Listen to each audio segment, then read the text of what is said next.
Alright, the next feature that we will learn is to delete a record like this. So when we delete some records, there is a Django view that we can use, is the delete view over here. It is available in the edit modules from Django.views.generic modules.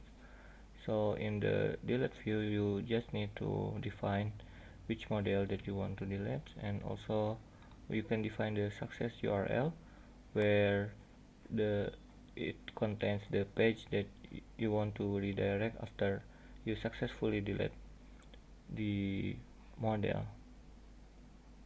So in this case, we want to delete this record from the database, and we can do this like this, and we will go to another page which has the format is the patient ID and /delete. This is defined in the urls.py like this, and you can define the delete view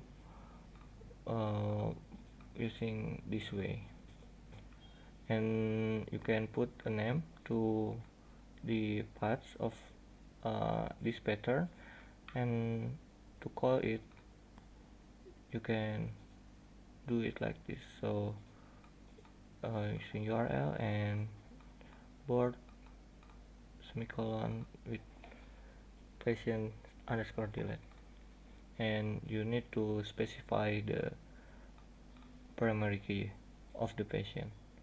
After that, it will go to this page. Sorry, not this one. After that, it will create a form like this to confirm whether we want to delete or not, and if we submit yes, it will do the delete part on the back end of this class based view, and it will delete the record like this. Alright, so in the next video we will learn about the detail page, which is this one and this one for the doctor. See you on the next video.